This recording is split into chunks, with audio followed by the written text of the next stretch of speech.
Hi, and welcome to Your Truth Explored, the podcast where we unpack your truths to bring clarity, understanding, and insight into what lies ahead. My name is Rodney Reynders. In today's conversation, we explore belonging, and our guest helps us explore the fear that who we are is somehow too much or not enough. Our guest today is Solange Lipcin, an embodied communication coach, social entrepreneur, and advocate for authentic leadership. Originally from Argentina and now based here in Queensland, Solange has dedicated her work to helping people stop shrinking themselves in order to fit into professional spaces.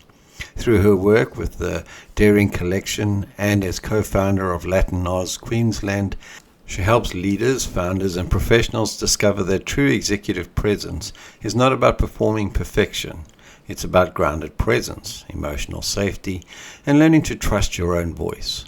In this episode, we explore cultural identity, communication, perfectionism, leadership, vulnerability, and the psychological impact of feeling like you need to neutralize yourself to succeed.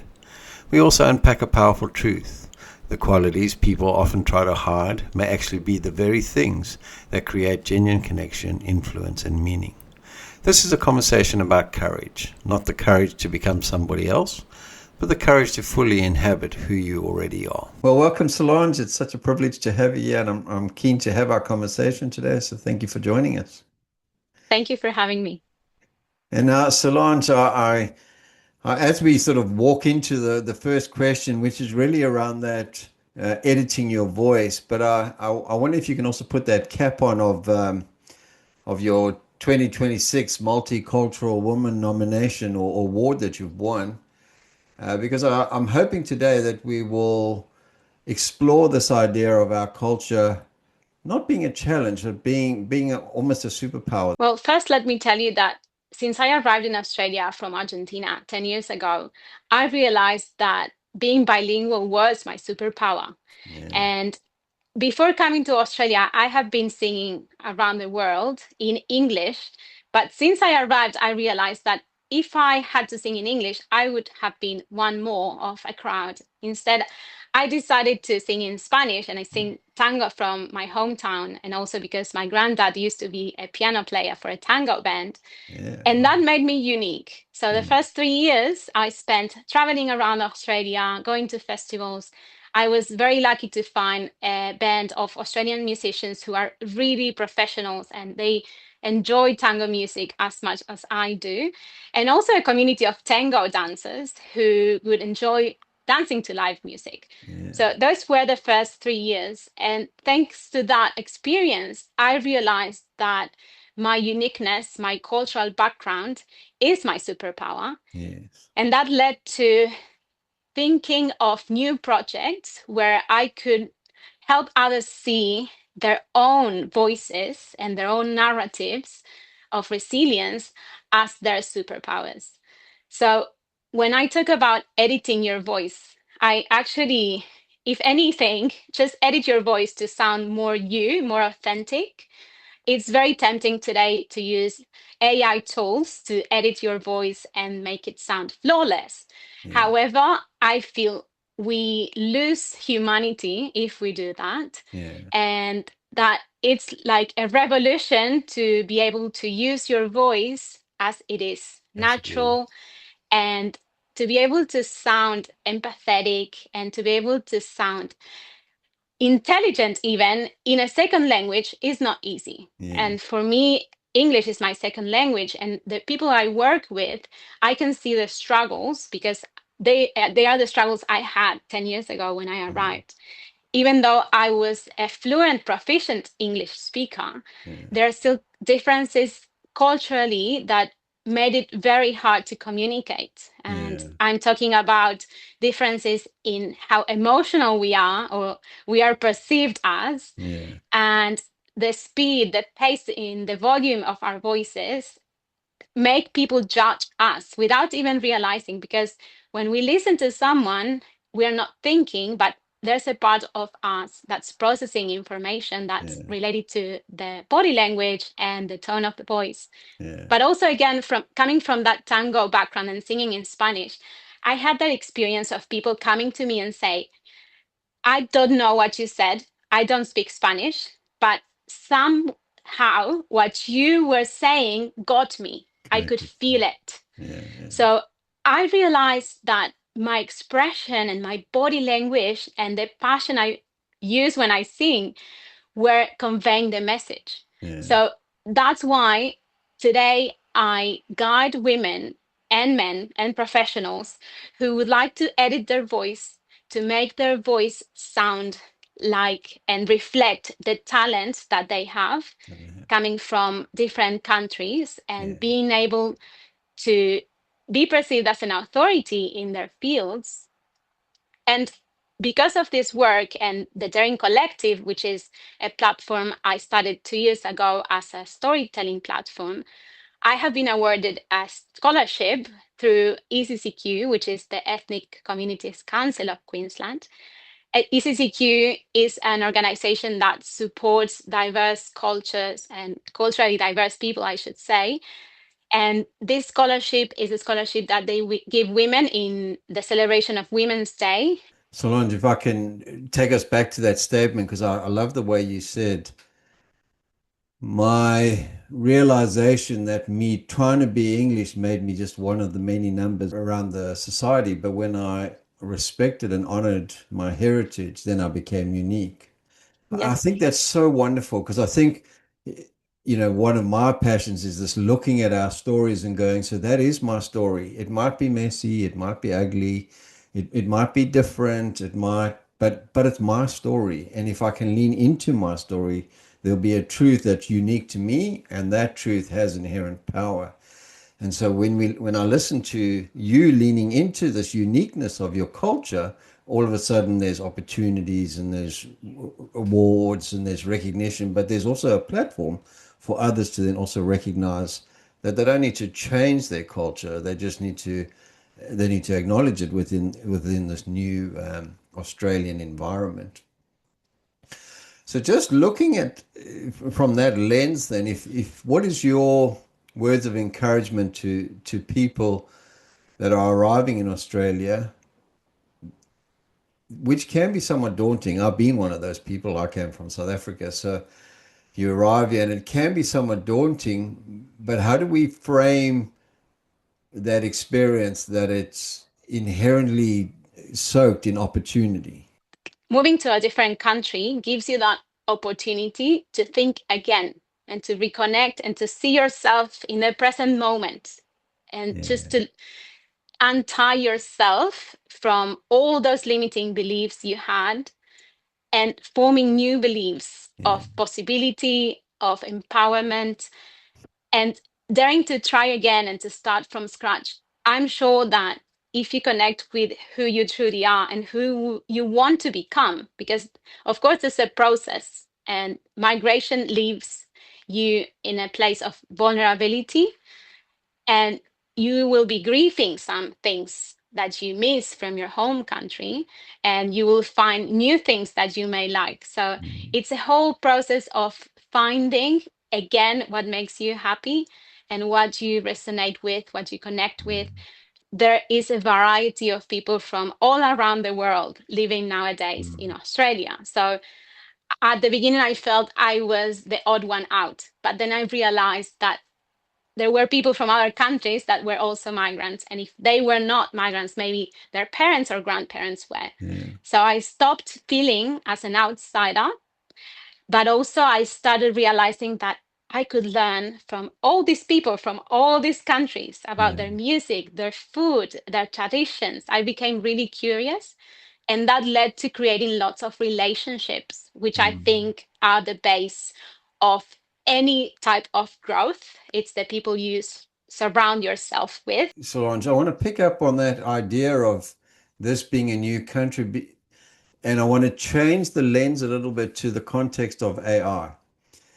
So the more conversations I have, the Oka Aussie is feeling like a stranger in his own country because the potential of AI to change his reality is very real. And so I wonder if you, as you talk about those steps, and I noted them down, so don't give up, develop your skills, have your cultural, be aware of your cultural changes. I wonder if that applies even to the Aka Aussie who then goes, well, my environment's changing because AI is changing it. It's not cultural as in language, but all of a sudden I'm needing to redevelop. Needing to maybe start a new career or change the status quo.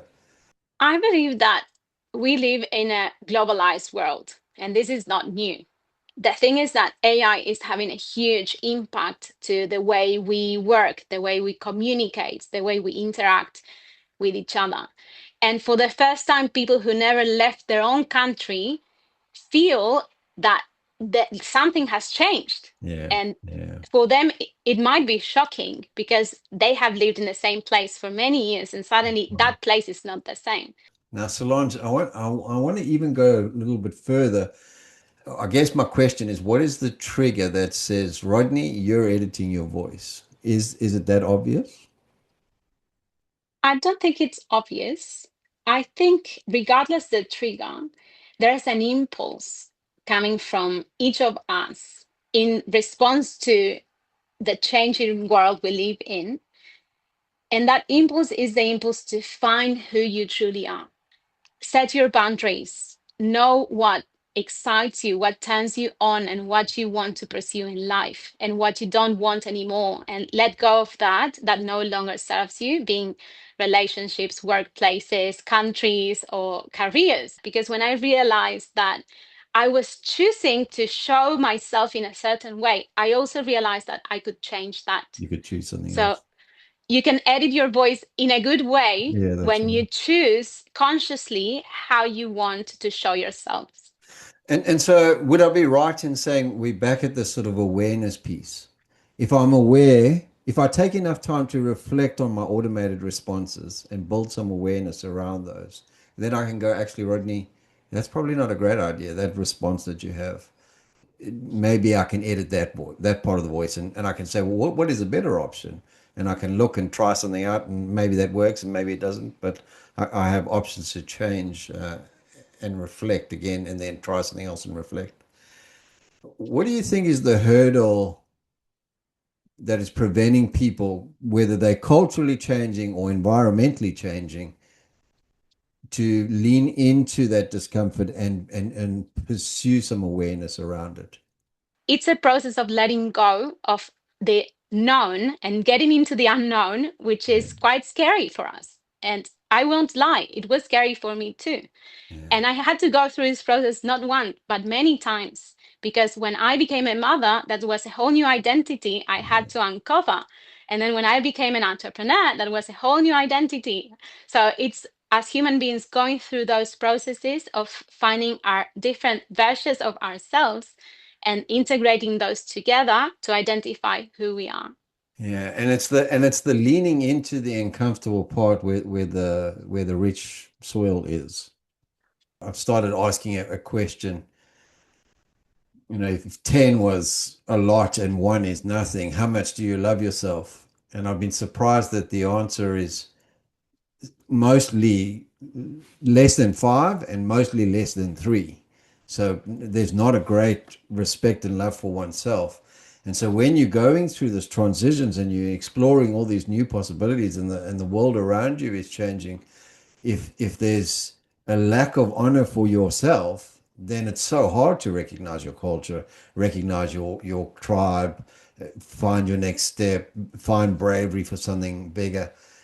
And if you're listening today, I want to encourage you that the capacity to love yourself beyond that five is accessible to all of us by leaning into the difficult, the awkward, the strange, and the new. What I feel it's difficult is that we associate our ability to love ourselves with how well we perform in the world and with Yeah, what we do. So if I do well, then I deserve to love love myself myself. and to be Yeah, loved. And we forget that we are beings. We are not human actings. We are yeah, human beings. And our actions are detached from who we are in true essence. So I believe that self love is a reflection of our connection with that true essence. The more you can connect with that essence, the more able you are to love yourself. yeah. And I think that's so powerful that statement you made there, Solange, where our performance is not the measuring stick. And I don't know where we've picked it up, but somewhere we've picked up our performance is our measuring stick, and it dictates every story we tell ourselves about ourselves. But I love the way you put it, and you just said it's not the measuring stick where we can love ourselves, and maybe even just put some context behind that. I had a client who came to see me because they needed to stop their anger. And then when we explored the anger, it wasn't about the anger, it was about honor, and it was about them lacking honor for themselves. And then once they addressed that, the anger wasn't an issue anymore.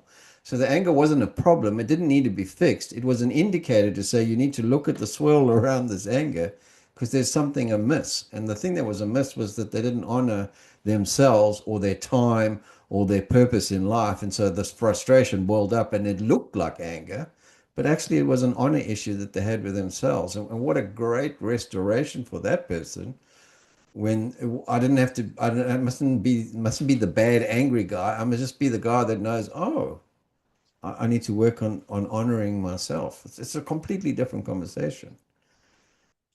And also feeling gratitude for all the experiences. Yeah. Sometimes some situations are harder to feel grateful for. But if at the end we see how much we have grown and learned, then we feel grateful. In the middle of the storm, you can still feel peace.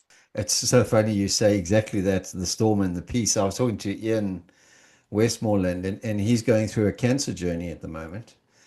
And he tells a story of standing in the shower and the hot water was pouring over his face, and he had to hold on to the shower because he had lost his balance in the cancer journey, and he just felt this peace, and his gratitude for the hot water just brought him to tears, and the fact that his family was there supporting him, and and he lists all the great things. Now this is a man who's, if you want to put the lens on, is he having a raw deal? It's very easy to find the raw deal, but he's finding peace by finding gratitude. So I'm so pleased you said peace and gratitude in your same sentence, because that is a wonderful takeaway. If you're listening today and you go, but you don't understand my situation, you're absolutely right. We don't understand your situation. But what we do understand is that if you can find peace in that situation, and that peace leads to gratitude, that the path out of that situation, or not out of it, through it, is available to each one of us. What's the hurdle to make someone who's sitting in, whether they're sitting in a cultural changing storm, whether they're sitting in a just in a storm generally, what's the hurdle that we can remove that gets them access to peace? I believe we always have a choice and we can choose to see what we have, or we can choose to see what's missing. And you realize that you are serving others just by being. You don't need to do anything. Not to You be, just yeah. need to be you. That's a very cool message. Be you, and you will make an impact. We feel we don't have the right to be ourselves. And we have been told, like the tall poppy syndrome, we have been told that we need to just be equals. Yeah, Uh, and that is leading to many people to dim their lights. dim their lights. You got some nice phrases there, Solange. I like that. Dim their lights. I'm going to steal that one too. Don't dim your light. That's awesome. And I think is it an advantage, specifically your culture, where it is joyous, it is emotional, it is passionate. Is that a superpower? Does that enable you to look at that difficult situation and find joy in it? I believe emotional intelligence is the superpower. Yeah, Not just having the emotions, but knowing how to deal with those emotions. Because emotion is energy in motion. You can use that energy to create or to destroy. yeah, that's Destroy. So knowing how, and communication and assertive communication is just the other side of emotional intelligence, knowing how to ask for what you need. If you feel frustrated, knowing how to express that without hurting other people, yeah. and knowing how to set boundaries so you don't let other people hurt you in an assertive way. So emotional intelligence. No, you can be sitting there, and again, you can have this lens of, oh, here's another thing I've got to get. I've got to go get emotional intelligence. I, the message I want to leave with us today is not that emotional intelligence is something you've got to have, but it's something you will enjoy having. As you explore that idea of finding peace and finding joy and finding gratitude, it brings so much value that you go, I need to, how do I skill up? Because I want more value. If you think of emotions as money, emotional intelligence is how do I administrate my richness. Yeah. Emotions are valuable. And with emotions, we can create such beautiful moments if we know how to manage them. What's the Yeah. language or what's the invitation we've got to give to turn this idea into a practical step? The first thing is that stop trying to rationalize your emotions. Because I have read so many books saying that emotional intelligence is your ability to name your emotions. So then you don't feel them as much. Because when you name them, their intensity lowers. Yeah. So, and that's meant to be emotional intelligence. For me, that's not emotional intelligence. For me, it's the ability to transition from one emotional state to the next. Yeah. And so there is a reality where our emotions can be transitioned from one to the other. That is not a pie in the sky idea. That is a very achievable state. The tricky part is building awareness by yourself. And we always need a mirror to be Yeah. able to see ourselves. And sometimes that mirror has to be another person. And that's why I believe in the power of talking to other people about what we Yeah. experience. Yeah. Yeah, you're right. And story is so powerful because it enables you to go to put yourself in that situation without having to physically do that and go, oh, that's me. Wow, that's awesome. And it's not it goes beyond just the conversation. I think even these kind of things where you're listening to a podcast and this idea of finding peace and joy and leaning into the uncomfortable and the urgency and importance of awareness is seems to be more frequently spoken about. Like I'm hearing it in almost every sort of field of business, social conversations, recordings, peer conversations, study. I'm hearing it in my studies. What do you think is bringing the way or bringing these topics to the surface? There's this sense of social evolution that when the right amount of people realize that something is possible, then it becomes possible to the whole To everybody. humanity, I would Yes. say. I want to believe that that is for the greater good, the greatest good, that we are learning how to become better humans. Maybe I'm a dreamer, but I'm not the only one. Yeah. As John Lennon said, That's right. I have something valuable to give to the world. Yeah. And how can I, through my actions, be a reflection of those values that I want to hold, that Yeah. I want my children to see in the world? Yeah. So, by becoming a better person, I believe we are making the world a better place. I like that idea of when one person breaks the world record, then it becomes available to everybody to break that world record. And maybe that's where we are in our emotional intelligence journey as a culture and as a society. Solange, can you tell us your services that you offer and if somebody's interested in those services, where they would find you, and if they wanted to join one of your many sort of groups, how they do that? Yes, well, thank you for asking that. I'm working as a communication coach, and you can find me on LinkedIn, on Instagram, and Facebook. I host events where we can meet in person and online so we can get to see each other and dare to be seen, which is sometimes a bit scary for Yes. most people. But the transformation that we go through in those spaces is giving me just not just the ability to believe that it is possible for everyone. As I used to say when I was a singing teacher, we can sing, we all can sing, because we have a voice that makes us singers. And the idea that there is a good or bad sound is just a social imposition. There are not good or bad voices. So when you surround yourself with people who are willing to share from a place of authenticity and who dare to be seen and be acknowledged, you just realize that there is so much more value in you that you did not know you have.